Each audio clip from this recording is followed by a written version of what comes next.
बात करते हैं बलूचिस्तान के इशू की। Balochistan is burning again. Balochistan में बात करना is kind of alarming and dangerous, but हम हकीकतों की नज़र देखते हैं तो बलूचिस्तान का इशू थ्रू आउट पॉलिटिकल है, उसका सॉल्यूशन भी पॉलिटिकल है, और आगे चल के अगर किसी भी फ्रंट में even at the point of no return फिर भी बलूचिस्तान का हल पॉलिटिकली रहेगा। हिस्ट्री के उसमें जाते हैं बैकग्राउंड में, तो बलूचिस्तान जब at the time of partition was two kinds of Balochistan, दो हिस्से थे बलूचिस्तान का। आज का जो बलूचिस्तान है उसके दो हिस्से थे बलूचिस्तान के। एक था British Balochistan, it was ruled through the commissioner, जो कि 1876 में एक मुआहदा हुआ था मस्तोंक में।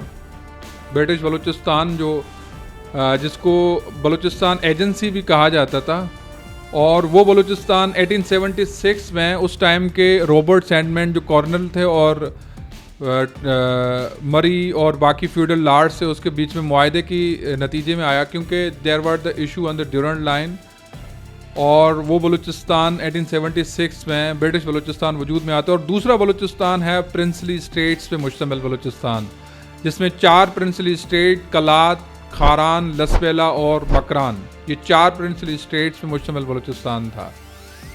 अच्छा, जिस तरह से पाकिस्तान बनता है 3 जून के प्लान के बाद, पाकिस्तान जिस तरह से डिसाइड होता है बनना, या पार्टीशन ऑफ सबकॉन्टिनेंट डिसाइड होती है, तो 29 जून को एक रेफरेंडम होता है कोयटा में, टाउन हॉल कोयटा में, जिसका नाम है शाही जिरगा। उसमें जो कमिश्नर्स बलूचिस्तान या ब्रिटिश बलूचिस्तान है वो फ़ौरन पाकिस्तान में शामिल होने के लिए फ़ैसला करते, और 3 अक्टूबर 1947 को बाकायदा एक्सीड करता है पाकिस्तान को। इशू होता है जो बाकी जो 4 जो स्टेट्स हैं उस पर। तो इस तरह से फिर, हालांकि उस टाइम में डायलॉग होता है between the Khan of Kalat Ahmad Yar Khan Jinnah and viceroy, और उसके नतीजे में कम्युनिक डिक्लेयर होता है 11 अगस्त 1947 को, जिसमें ये बाकायदा डिक्लेयर किया जाता है कि Pakistan declares the Kalat as a sovereign state. लेकिन आगे चल के क्योंकि खारान और लसबेला की स्टेट्स जो हैं, इवन मकरान की स्टेट्स, वहाँ के फ्यूडल लॉर्ड्स के इन्फ्लुएंस के नतीजे में पाकिस्तान को एक्सीड करते हैं, तो इस तरह से खान ऑफ कलात पे दोबारा कायदे आज़म प्रेशर डालते हैं, और इस तरह से फिर उनको कहते हैं कि you should join the Pakistan again. लेकिन वो 21 फरवरी 1948 को एक इजलास बुलाते हैं पार्लियामेंट हाउस का, उस टाइम की जो पार्लियामेंट है अपर एंड लोअर हाउसेस का, और वो वहाँ फैसला होता है कि पाकिस्तान को एक्सीड नहीं करना, पाकिस्तान में शामिल नहीं होना, लेकिन उनके साथ एक ऑटोनोमस रिलेशन की बुनियाद पे हमें आगे चलना है। लेकिन अनफॉर्चुनेटली 26 मार्च 1948 को पाकिस्तान की आर्मी बलूचिस्तान के जो उस टाइम के जो सिटीज़ हैं पसनी और उसके जो गिर्द कलात की जो टेरिटरीज़ हैं उसमें इन्वेड करती हैं, और इस तरह से फोर्सफुली कलात स्टेट को भी, जो चौथी स्टेट है जो डिनाई कर रही थी, क्योंकि 3 स्टेट्स पहले एक्सेस कर चुकी थी पाकिस्तान को, तो उसको भी आगे चल के शामिल कर दिया जाता है। मसला यहाँ नहीं रुकता, मसला आगे चल के फिर क्या होता है कि उस टाइम के जो प्रिंस मोहम्मद रहीम ऑफ कलात और इसके मौजूदगी में प्रिंस आगा अब्दुल करीम और इस तरह से बाकी जो वहाँ के इन्फ्लुएंशियल्स हैं उसके मौजूदगी में रिबेल होता है, और आगे चल के उसको भी कुचल दिया जाता है, और आगे चल के फिर बलूचिस्तान स्टेट यूनियन कायम होती है। जो 4 प्रिंसली स्टेट थी उनको आगे चल के बलूचिस्तान स्टेट यूनियन में शामिल किया जाता है 3 अक्टूबर 1952 को, और वो फिर बलूचिस्तान स्टेट यूनियन आगे चल के 1 यूनिट स्कीम आने के बाद ब्रिटिश बलूचिस्तान और बलूचिस्तान स्टेट यूनियन ये दोनों मर्ज हो जाती हैं 1 यूनिट में। और ये जो आज आपका जो बलूचिस्तान नज़र आ रहा है, इसको फर्स्ट टाइम जो प्रोविंशियल स्टेटस मिला था बलूचिस्तान को, वो मिला था 1 यूनिट स्कीम ख़त्म होने के बाद, जनरल यहिया के आने के बाद टाइम में 1970 1 जुलाई को, 1 जुलाई 1970 में बलूचिस्तान को फर्स्ट प्रोविंशियल स्टेटस मिलता है। तो इस तरह से हम देखते हैं पीछे के ये जो मामला है ये कहाँ से बिगड़ता है और कहाँ से आगे चल के इसमें आगे चल के मल्टीप्लिकेशन होती जा रही होती है। तो जैसे अहमद यार खान और prince Mohammad Rahim of Kalat rebel करते हैं 1950s में, उसको हालांकि कुचल दिया जाता है, लेकिन असल मसला होता है फिर 1958 में जो नौरोज़ खान जब पहाड़ों पे चढ़ जाते हैं और उसको एक मुआहदे के तहत बुला के नीचे फिर गिरफ्तार कर दिया जाता है, यहाँ से मसला शुरू होता है असल। और फिर आगे चल के दूसरा मसला जो बड़ा मेजर शुरू होता है, क्योंकि वो जेल में उनकी डेथ होती है और इस तरह से 1 यूनिट के खिलाफ गौस बख्श बिजनजो, नवाब खैर बख्श मरी और उनके जो लीडर्स थे वो अवामी पार्टी के प्लेटफॉर्म पे स्ट्रगल करते हैं। 1 यूनिट होता है, उस टाइम में उनका पॉलिटिकल जो रेजिलेंस है वो और उभरती है। आगे चल के 20 सीट्स जीतती है नेशनल अवामी पार्टी और आगे चल के गौस बख्श बिजनजो गवर्नर बनते हैं और सीएम बनते हैं गुलाम कादिर खान आरिफ, जो जाम गुलाम कादिर खान नवाब ऑफ लसवेला 1971 में। और इस तरह से फिर आगे चल के भुट्टो साहब वो गवर्नमेंट ख़त्म कर देते हैं और बलूचिस्तान में एक और ऑपरेशन शुरू होता है। यहाँ से और मसला बिगड़ता है। ये टर्निंग पॉइंट है बलूचिस्तान के मसले की, जब पीपल्स पार्टी के गवर्नमेंट में बलूचिस्तान में दोबारा एक और सेकंड मिलिट्री ऑपरेशन शुरू होता है।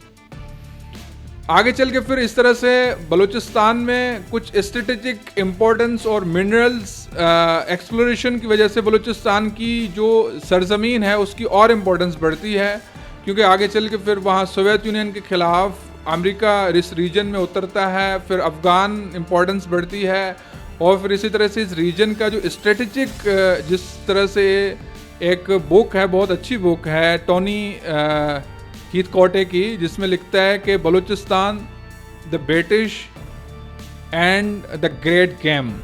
ये टोनी हीथकॉटे की एक बहुत अच्छी बुक है, उसमें बलूचिस्तान की इस रीजन की उसने इम्पोर्टेंस बताई है। Balochistan the British and the Great Game Tony Heathcote की एक बुक है, बहुत ज़बरदस्त बुक है। और उसमें दूसरा अगर आपको समझना है बलूचिस्तान का इशू, तो उसमें एक और सलेमान रफ़ी साहब की एक बुक है the genesis of Balochistan, The Politics and Ethnicity in Pakistan from 1947 to 1977। ये दो अच्छी बुक्स हैं जिसमें आपको लगता है कि ये जो रीजन है ये कितना स्ट्रेटेजिकली इम्पोर्टेंस है बुलान रूट और बुलान पास की वजह से। ये रूट जो है वो न सिर्फ अंग्रेज़ों के ज़माने से बल्कि बहुत पहले भी इन्वेडर्स का रूट है। ये स्ट्रेटेजिकली बहुत इंपॉर्टेंट रूट रहा है। आपको मैं बताता चलूँ, ये रूट बफर रूट है। ये वो करता है, सेपरेट करता है Persia, Afghanistan and the India and now the Pakistan. इस तरह से इस रूट की स्ट्रेटेजिक इंपॉर्टेंस बहुत अहम है। और इसी वजह से दूसरा जो इस रूट का मसला है वो है मिनरल्स। यहाँ पे मिनरल्स, हर तरह के मिनरल्स हैं बलूचिस्तान में।